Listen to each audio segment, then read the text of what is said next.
My name is Dee Wilson, and at 34 years old, I never expected to become the victim of financial betrayal by my own family. As a dedicated nurse, I moved back to my hometown when Mom was diagnosed with cancer, opening a new credit card to cover her treatments that insurance wouldn't. I thought I was doing the right thing, until I scrolled through social media one evening and saw my nephews arriving at their birthday party in a helicopter. A $20,000 party charged to my credit card. Drop a comment letting me know where you're watching from. And if you've ever had family take advantage of you financially, hit that subscribe button before I tell you what happened when I confronted my brother. For 10 years, I built my life in Chicago as a nurse at County Hospital. I worked in the oncology unit, helping cancer patients through their darkest days. My apartment was small but comfortable, located in a decent neighborhood where I could walk to work on nice days. I had friends, a dating life that occasionally showed promise, and enough financial stability to take a vacation once a year. It wasn't glamorous, but it was mine, and I had worked hard for it. Growing up, it was just Mom, my brother Kyle, and me. Dad left when I was 4, and Kyle was 8, disappearing completely from our lives. Mom worked 2 jobs to support us often, leaving Kyle in charge while she picked up extra shifts at the diner or the local department store. Those early years created a bond between us 3 that I thought was unbreakable. Mom was our hero, showing up to school events despite exhaustion, making holidays special, even when money was tight, and never complaining about the sacrifices she made. Kyle and I had the typical sibling relationship growing up. We fought over the bathroom, tattled on each other, and occasionally shared secrets and ice cream when Mom wasn't looking. But as we grew older, our paths diverged significantly. I was the studious one, working part-time jobs through high school to save for nursing school. Kyle was charming and popular, the high school quarterback who could talk his way out of any trouble. After high school, Kyle skipped college and went straight into real estate, working under a family friend. He had a natural talent for sales and quickly moved up, eventually starting his own development company. By 30, he had married Vanessa, a former beauty queen with expensive taste, and they lived in a mansion in the wealthiest suburb of our hometown. Their twins, Jacob and Lily, attended private school and had every advantage money could buy. Meanwhile, I put myself through nursing school, accumulated student loan debt, and built my career one 12-hour shift at a time. I sent money home to Mom when I could call her twice a week and visited for major holidays. I was proud of what I had accomplished, even if it didn't come with the material trappings of Kyle's success. 6 months ago, everything changed with a single phone call. Mom's voice was unnaturally calm as she told me she had been diagnosed with stage 3 breast cancer. The doctors were optimistic, she assured me, but she would need surgery followed by an aggressive treatment regimen. I took emergency leave from work the next day and drove 6 hours straight to be by her side. What I found shocked me. Mom had lost weight. Her usually immaculate house was dusty and disorganized, and her refrigerator contained little more than condiments and expired yogurt. She admitted she had been feeling unwell for months before seeking medical attention, partly out of fear, and partly because she didn't want to be a burden. Those words broke my heart. The next day, I accompanied Mom to meet with her oncologist. The recommended treatment plan included a new immunotherapy that showed promising results for her specific cancer type. But there was a devastating catch. Her insurance deemed it experimental and wouldn't cover the cost. The traditional treatment had significantly lower success rates for her case. The price tag for the recommended therapy, $75,000. I immediately called Kyle, expecting my successful brother to step up. He sounded appropriately concerned on the phone and promised to figure something out financially. "Don't worry, sis," he said. "Family takes care of family." Those words would later come back to haunt me. Over the next 2 weeks, I temporarily relocated to Mom's house, requested extended remote work from my hospital, and waited for Kyle to follow through on his promise.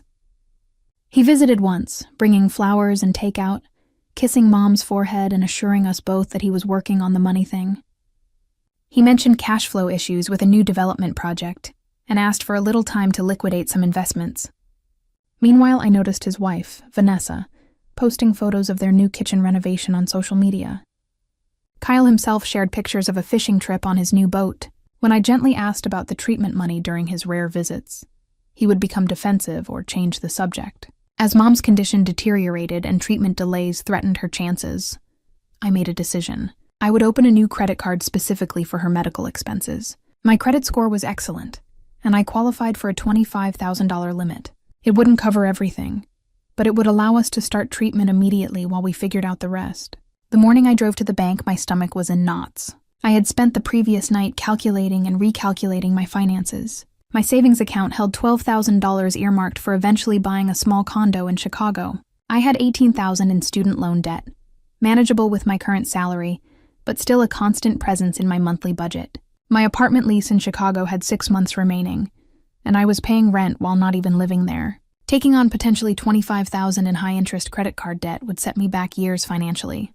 But sitting across from the bank manager, all I could think about was Mom's face lighting up when the oncologist described the potential of this treatment, how she squeezed my hand when he said words like remission and full recovery. The alternative was unthinkable. And you understand the interest rate will be 17.9% after the 12-month promotional period?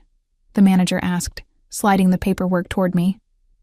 I nodded, signed my name, and 30 minutes later walked out with a plastic card that represented both hope and financial anxiety. The weight of responsibility felt physical pressing down on my shoulders as I drove back to Mom's house. When I presented her with the solution, her eyes filled with tears. "Dear honey, I can't let you do this. It's too much. It's already done," I told her, forcing brightness into my voice. "And it's not forever. We'll look into patient assistance programs, payment plans, everything. But right now, we need to get you started on treatment." She hugged me tightly, her frame thinner than I remembered from Christmas. "I raised a good one in you," she whispered. The first payment to the hospital was $15,000, nearly maxing out the card immediately. I kept the physical card in Mom's kitchen drawer, specifically for any emergency medical expenses that might arise. We created a budget for her other medications and appointments, allocating the remaining funds carefully. The first day of treatment remains vivid in my memory. Mom wore her favorite blue cardigan, and the pearl earrings Dad had given her before he left. Her hands trembled slightly as the nurse inserted the IV, but her voice was steady as she chatted about the weather and asked about the nurse's children. I sat beside her for 6 hours, watching clear liquid drip into her veins, hoping it was killing the cells that threatened to take her from me. Those early treatment days established a new routine. I would work remotely in the mornings, accompany Mom to appointments, prepare healthy meals that tempted her diminished appetite, and handle the growing pile of medical paperwork in the evenings. We spent more time together than we had since my childhood, and despite the circumstances, there were moments of unexpected joy. "Remember when you were about 7? Mom said one afternoon as we flipped through old photo albums, and you decided you wanted to be a doctor because Kyle had the chicken pox. I laughed, and I made a stethoscope out of paper towel rolls and kept checking his spots. "You were always the caretaker," she said softly. Even then, when I brought up Kyle's absence, Mom quickly defended him. "He's so busy with those development projects, and the twins have so many activities. He calls to check in. That's his way." I bit my tongue, not wanting to upset her by pointing out that calling wasn't enough, that his financial support had yet to materialize beyond bringing dinner occasionally, that while she was fighting for her life, his Instagram showed him at a golf tournament in Scottsdale. Each night, I would check my account balance and credit card statement online, watching the available credit dwindle with each necessary expense. I applied for assistance programs and spent hours on the phone with insurance companies seeking any possible coverage. Some nights I would lie awake calculating how many extra shifts I would need to work once I returned to Chicago to make the minimum payments. But seeing Mom's energy slowly returning, hearing her laugh again during our favorite TV shows, made every financial sacrifice worthwhile. Kyle visited about once a week, usually for less than an hour, often bringing the twins, who were too energetic for Mom's reduced stamina. He asked about her treatments in vague terms, but never about the costs. When I tried to bring it up privately, he would say things like, "Let's not talk business now," or "I told you I'm working on it." Meanwhile, I watched from afar as he purchased a new SUV for Vanessa, posting proud photos with the caption, "Only the best for my queen." The disconnect between his displayed wealth and his absence from Mom's financial burden grew increasingly difficult to ignore. Still, I focused on what mattered. Mom was responding well to treatment. Her oncologist used words like promising and encouraging during follow-up appointments. We celebrated small victories like a good blood test or a day without nausea. We developed inside jokes with her regular nurses and brought homemade cookies to the treatment center staff. I was exhausted but hopeful, stretched thin but determined. Then came the day that changed everything. After a particularly long day at the treatment center, I had settled Mom into bed early. She had been more tired than usual, a side effect of the latest round of therapy. I made myself a cup of tea and curled up on the living room sofa with my laptop, intending to catch up on work emails before bed. Almost out of habit, I opened social media first.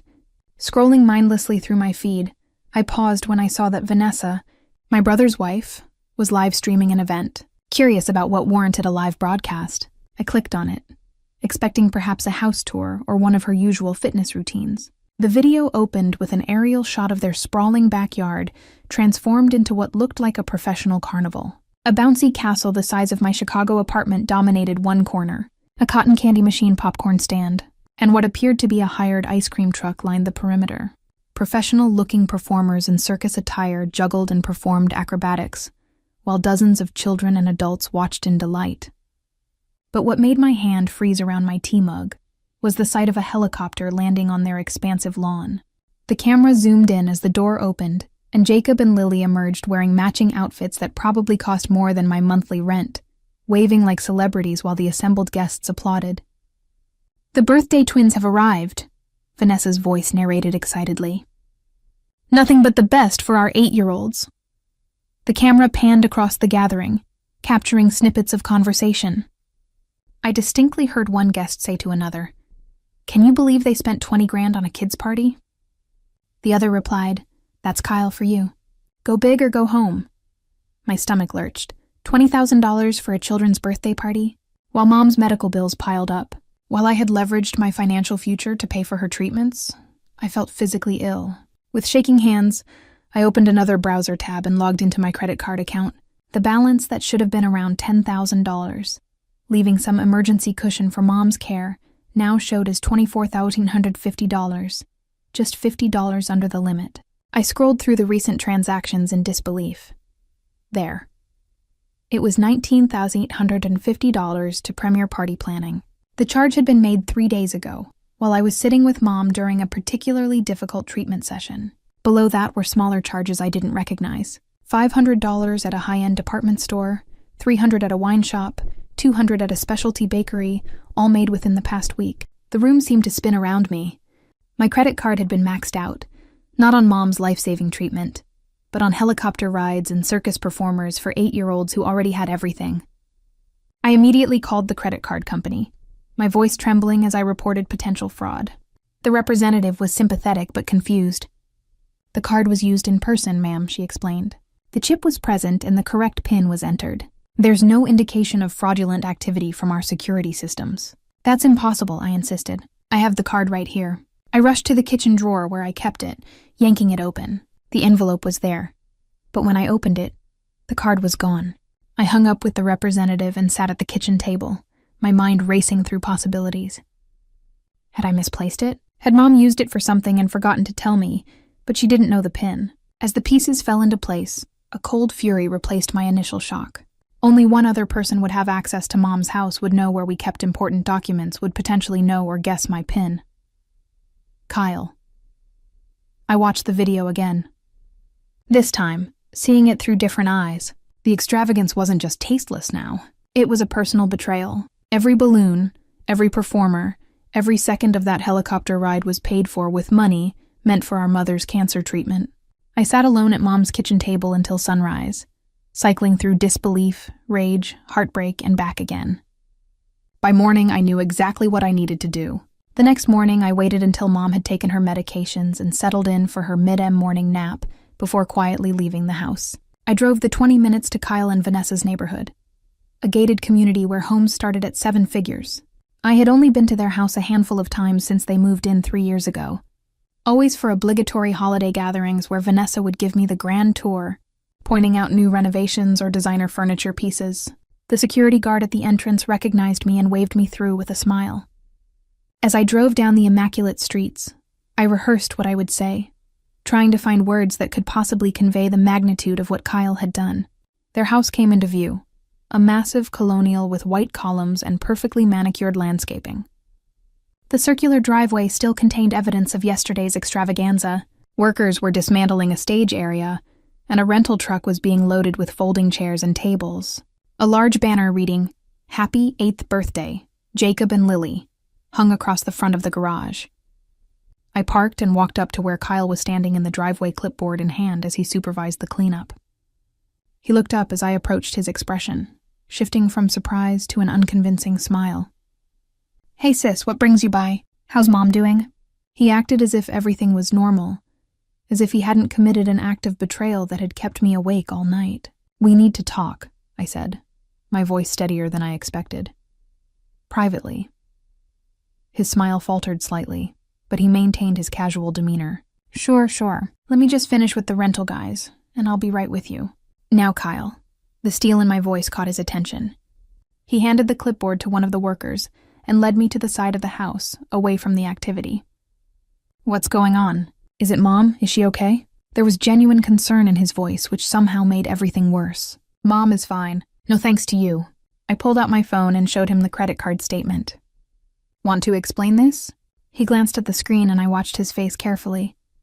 There was no shock, no confusion, just a slight tightening around his eyes before he composed himself. "Oh, that look, I was going to tell you. I just needed a temporary loan for the kid's birthday.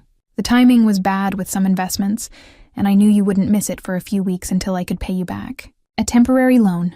My voice rose despite my efforts to stay calm.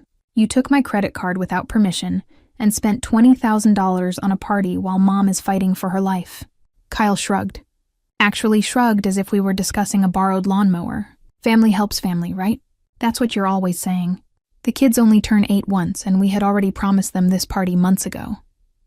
I couldn't disappoint them. "That card was for Mom's cancer treatment," I said slowly, enunciating each word. "Her medication, her hospital bills, not for helicopters and circus performers. Mom's getting her treatment, isn't she? Look, I'll pay you back once this development deal closes next month. It's not that big a deal." Vanessa emerged from the house, then dressed in yoga clothes that probably cost more than my entire wardrobe. Her expression soured when she saw me. "What's going on?" she asked, coming to stand beside Kyle. "Dee's upset about us borrowing her credit card for the party," Kyle explained as if I was being unreasonable. "Oh, that Vanessa had the audacity to roll her eyes. Kyle told me you were helping with the party. I thought you knew. Why would I agree to pay for a $20,000 birthday party when I can barely cover Mom's medical expenses?" I demanded. "Well, you weren't using your full credit limit," Kyle said, as if that justified everything. He actually grinned and added, "Thanks to your card, the kids had the best birthday ever. Everyone's talking about it." Something inside me snapped. A calm clarity replaced my anger. "My card only had about $100 left available," I said with a small cold smile. "The rest was allocated for Mom's ongoing treatment." "Did you even check the name on the account before you took it?" Kyle's grin faltered, confusion crossing his face. "What are you talking about?" "There was plenty of available credit. I checked. That's impossible unless a horrible thought occurred to me." I pulled out my phone and called Mom. She answered on the third ring, her voice groggy from sleep. "Mom, I need to ask you something important. Did you give Kyle my credit card? The one I opened for your treatment?" A long pause followed. "Too long, Mom. He said he just needed it for a few days," she finally admitted. "He said his was compromised, and he had some business expenses. He promised he'd only use a small amount and pay it right back." My free hand clenched into a fist. "And you gave him the PIN." Another damning silence. "He said the business vendor needed it. I'll be home soon," I said quietly and ended the call. Looking back at Kyle and Vanessa, I saw no remorse, only the dawning realization that they might face consequences. "Look, there's clearly been a misunderstanding." Kyle began, his sales pitch voice emerging. "Let's all calm down and figure this out like adults." "You stole from Mom's cancer treatment fund," I said flatly. "There's nothing to figure out."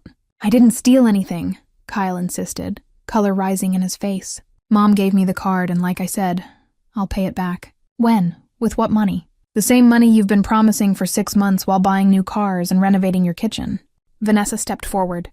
"Don't talk to my husband that way. If you weren't so selfish, you'd understand that family means supporting each other. Kyle works hard for what we have." I laughed, a short, bitter sound. "Supporting each other? I left my life in Chicago to care for Mom. I maxed out my credit for her treatment. Where has your support been besides empty promises?" "We've been busy," Vanessa snapped. "We have children, responsibilities." "And I don't." The audacity was breathtaking. Kyle attempted to salvage the situation. "Look, I admit I should have asked first. That was wrong. But I'm good for the money. You know that.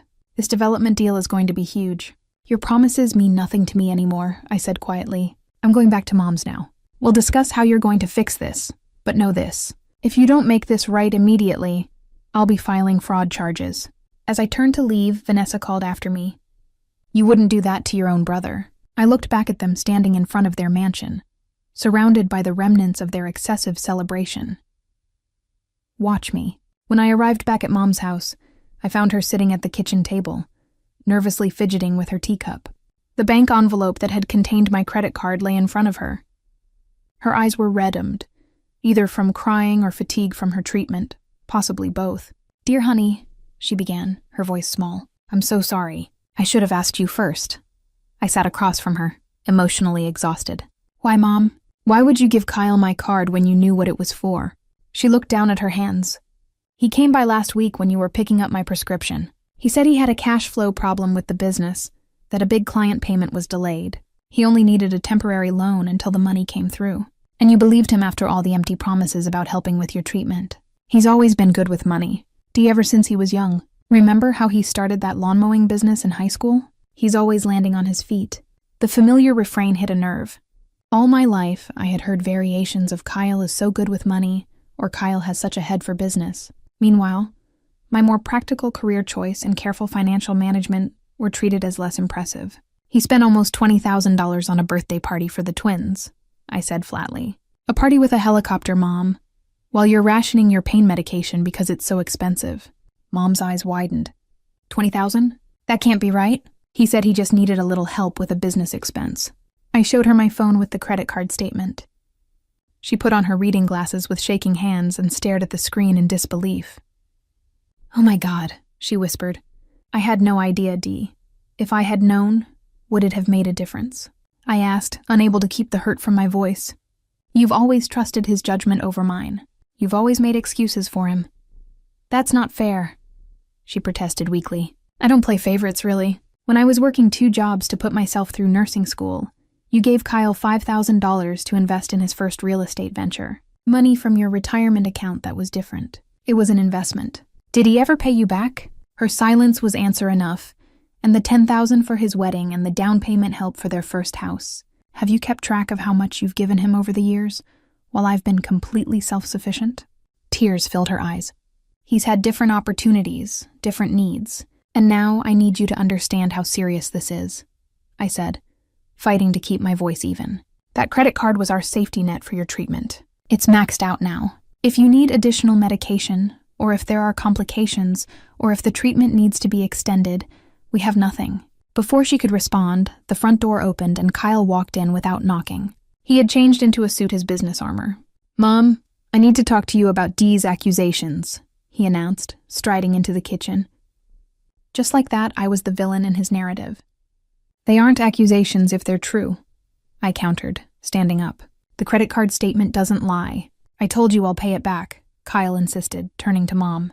This is just a temporary situation. Dee is overreacting and threatening to go to the police. Mom looked alarmed. The police, Dee, he's your brother. And there it was. Despite seeing the evidence, despite knowing what Kyle had done, her immediate concern was protecting him from consequences.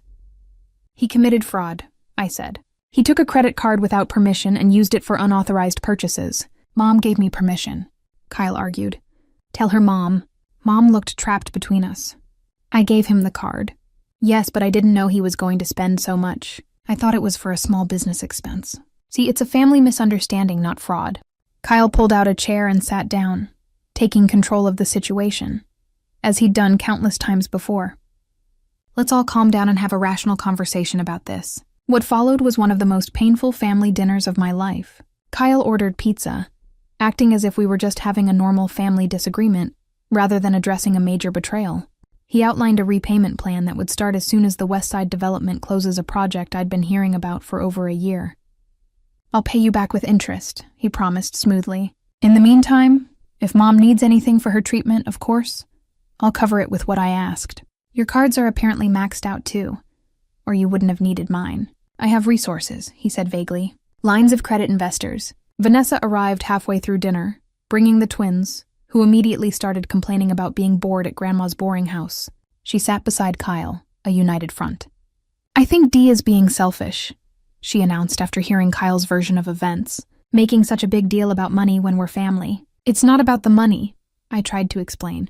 It's about the betrayal. It's about taking advantage of Mom's trust and my sacrifice. So dramatic, Vanessa muttered. It's just a credit card. It's not like we stole your kidney. Mom, increasingly uncomfortable with the conflict, began clearing dishes despite my protests that she should rest. Please, both of you, she pleaded. Let's not fight. We'll figure this out. By the end of the evening, nothing was resolved. Kyle made promises I knew he wouldn't keep. Mom accepted them because it was easier than confronting the truth. Vanessa made passive-aggressive comments about some people making mountains out of molehills. The twins broke a vase Mom had treasured, and no one made them apologize. After they left, Mom was exhausted, the stress visibly taking a toll on her already fragile health. I helped her to bed, giving her the evening medications, fighting back tears, as I realized we had only enough for another 2 weeks. Alone in my childhood bedroom that night, I pulled out old family photo albums. There we were at my high school graduation, Mom beaming with pride, Kyle looking bored, me holding my honor society cords, another from Christmas years ago. Mom wearing the scarf I had saved up to buy her while unwrapping the expensive watch from Kyle, purchased with Mom's own money, as I later discovered. The pattern had always been there. I had just been too determined to preserve family harmony to acknowledge it. The next morning, I called my friend Jenna, a lawyer in Chicago. After explaining the situation, she confirmed what I already knew. What Kyle had done constituted fraud regardless of Mom's misguided permission. I had options for pursuing the matter legally, though it would mean pressing charges against my own brother. Think carefully, Jenna advised. Legal action would likely permanently damage your family relationships. On the other hand, allowing this behavior sets a dangerous precedent. The choice felt impossible.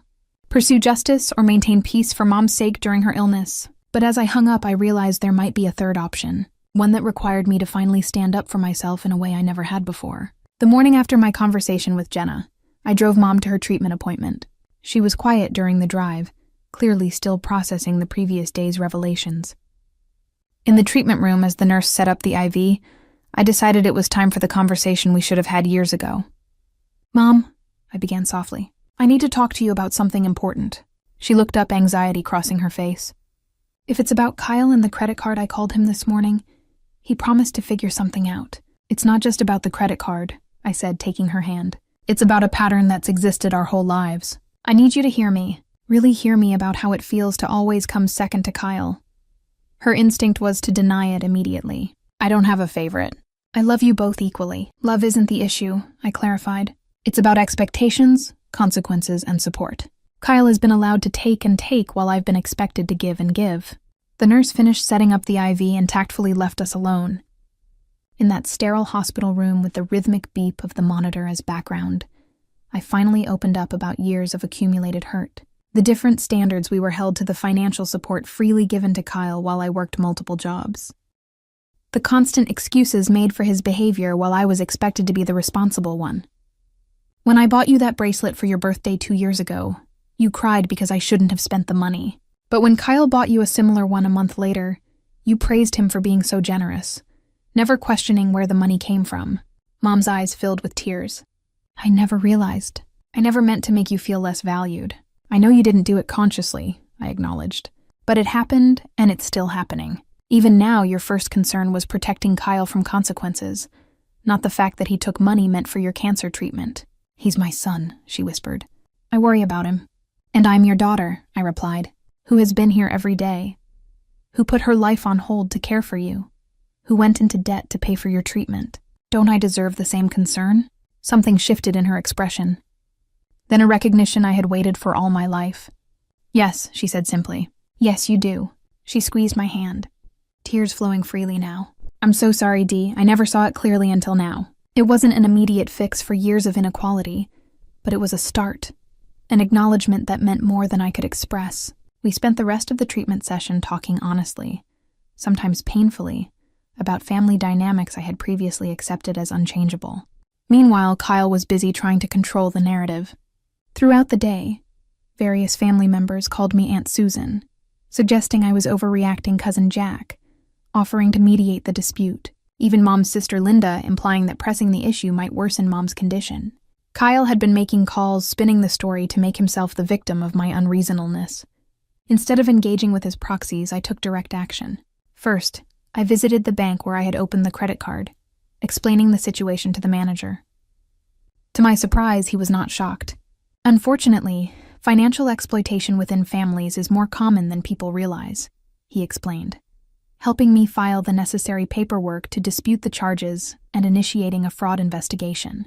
Has my brother done something like this before? I asked a suspicion forming. The manager couldn't legally share specific information, but his careful response told me everything. Let's just say you're not the first family member to sit in that chair with similar concerns. That afternoon, I called the credit card company again, this time with all the documentation and information needed to file a formal fraud report.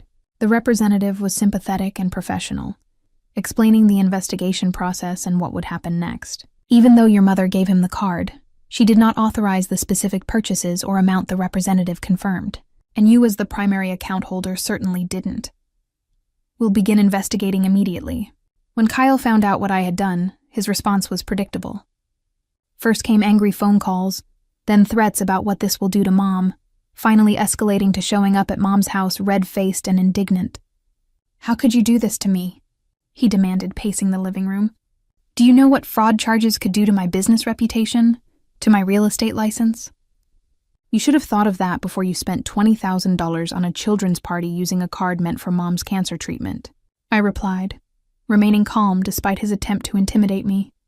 I told you I would pay it back. When? With what money? The same promises you've been making for months while Mom's medical bills pile up. He switched tactics, his voice softening. Look, I admit I made a mistake. I shouldn't have spent that much. But don't destroy our family over this. Think about Mom. I'm thinking about Mom, I said. I'm thinking about what happens if her treatment needs to be extended and we have no financial resources left because you depleted them. Before he could respond, Mom emerged from her bedroom. She looked pale but determined. Kyle, she said quietly, what you did was wrong. I was wrong too for enabling it, for always making excuses for you. Kyle looked stunned, clearly expecting Mom to take his side as she always had. Mom? You don't understand the pressure I'm under. The business, the kids, the lifestyle we need to maintain. I understand more than you think, she replied. I understand that you took advantage of my trust and your sister's sacrifice, and I understand that it stops now. It was a small moment of vindication seeing Mom finally hold Kyle accountable, but the road ahead remained difficult. That evening, I met with a hospital financial counselor who identified several assistance programs we qualified for. It wasn't enough to cover everything, but it was a start.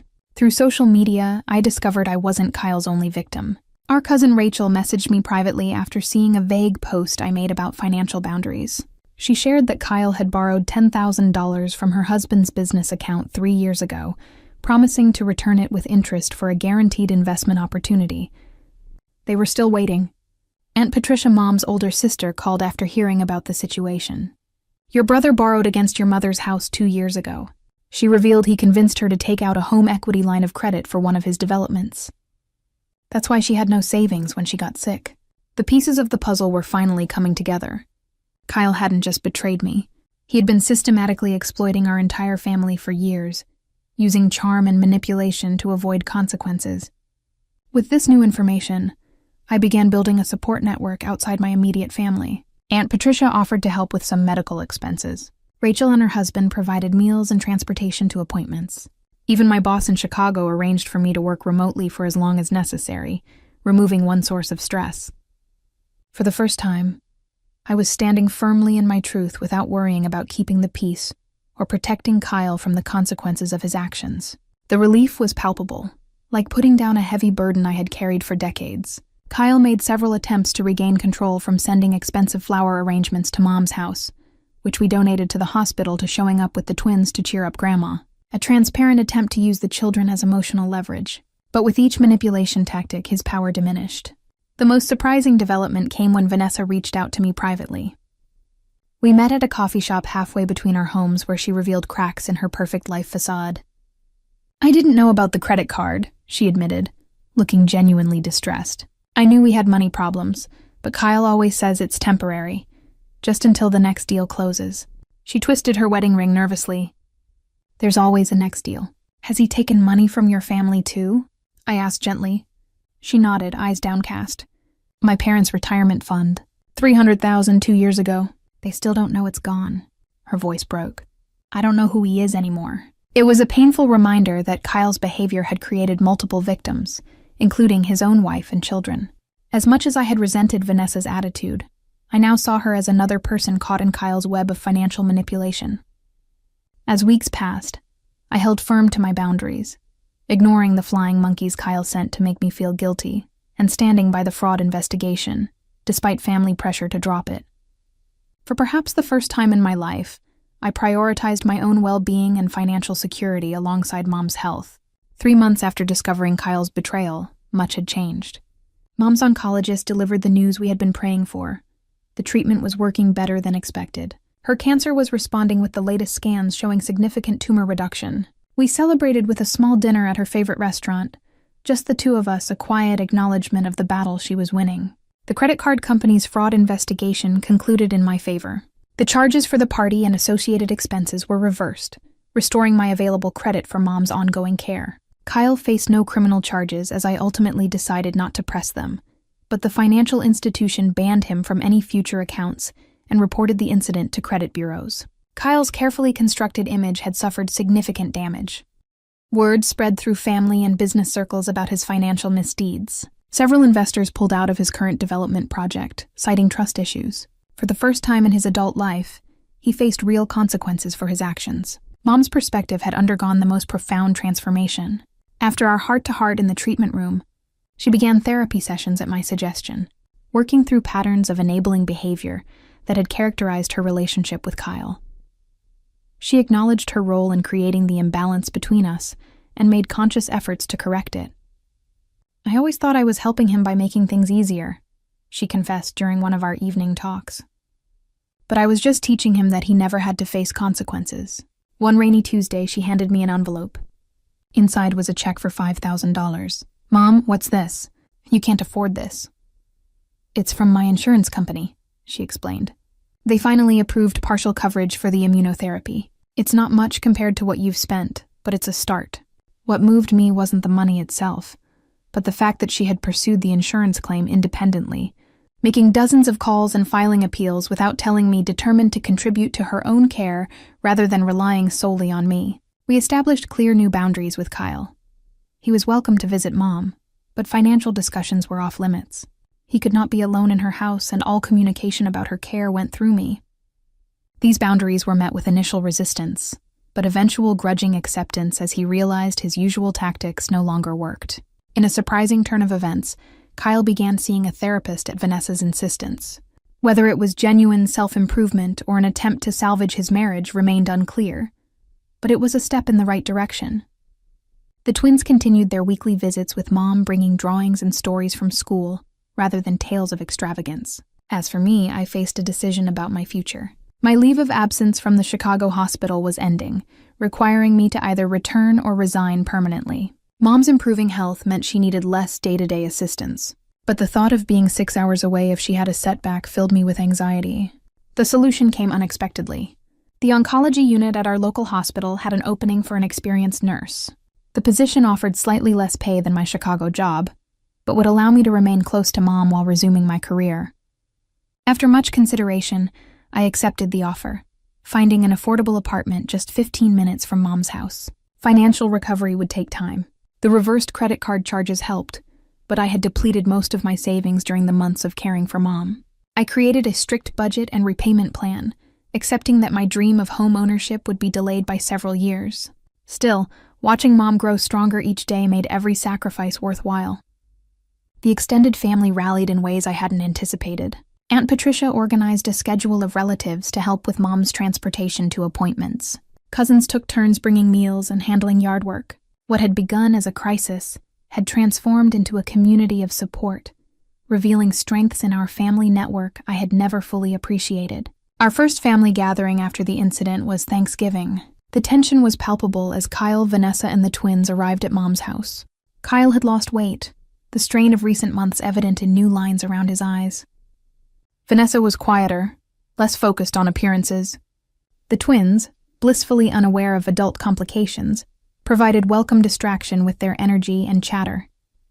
Dinner conversation remained carefully neutral, focusing on the children's school activities and Mom's improving health. As we cleared the table, Kyle approached me in the kitchen. "I've been trying to figure out how to say this," he began awkwardly. "I'm sorry, Dee. Not just for the credit card, but for everything. For taking you for granted, for assuming you would always pick up my slack." I studied his face, searching for the familiar signs of manipulation. Instead, I saw something rare, genuine contrition. "I'm not asking for forgiveness," he continued when I didn't immediately respond. "I just wanted you to know that I understand what I did. I'm working on it for real this time. It wasn't a magical reconciliation. Trust once broken requires more than words to rebuild. But it was an acknowledgement. A first step towards something healthier than what we had before. The most profound change was within myself. I had discovered strength. I didn't know I possessed the courage to establish boundaries and hold others accountable regardless of family pressure. My self-worth was no longer tied to self-sacrifice or approval from others. I had learned to advocate for myself with the same fierceness I had always shown when advocating for patients or for Mom. I found unexpected romance during this period of transition. Mark, a childhood friend who had moved back to town after a divorce, reached out after hearing about Mom's illness. What began as friendly support over coffee evolved into something deeper. Unlike previous relationships where I had diminished myself to accommodate others with Mark, I felt valued for exactly who I was, caretaker tendencies, and newfound boundaries alike. 6 months after the credit card incident, Mom's oncologist delivered the news. We had barely dared hope for remission. There would be follow-up treatments and regular monitoring, but the immediate crisis had passed. That evening, Mom and I sat on her porch swing, looking through old family albums, as we had done so often during her treatment. "I was so afraid," she admitted, tracing a photo of herself holding me as a baby. "Not just of the cancer, but of being a burden, of needing help." "You're never a burden, Mom. I know that now." She turned to a more recent photo taken at the hospital after her final treatment. Both of us smiling despite our exhaustion. "You know what I see when I look at this picture? Not just my daughter, but the strongest woman I know." Her words healed something deep within me, a wound so old I had stopped noticing its pain. For so long I had been the responsible one, the caretaker, the one who could be counted on to sacrifice without complaint. Now I was being seen, truly seen for my strength, rather than just my willingness to give. The journey toward complete family healing remains ongoing. Kyle is working to make financial amends, starting with small regular payments toward what he took. More importantly, he's working to rebuild trust through consistency and accountability, rather than grand promises. Mom continues therapy, learning to support without enabling. And I am learning that setting boundaries isn't selfish, but necessary for authentic relationships. What began as a financial betrayal became a catalyst for transformation, forcing painful truths into the open, where they could finally be addressed. The credit card incident didn't break our family. It broke the dysfunctional patterns that had limited us for years, creating space for something healthier to grow. I still believe in the power of family, but now I understand that true family support must be reciprocal, based on respect rather than exploitation. True love requires honesty, not endless sacrifice, and healing begins with honoring yourself first. If you've ever experienced financial betrayal from family, know that setting boundaries isn't selfish. It's necessary for both you and them. Has someone in your family ever taken advantage of your generosity? Share your story in the comments. And if this resonated with you, please subscribe and hit that like button. Your support means everything as we navigate these complex family journeys together.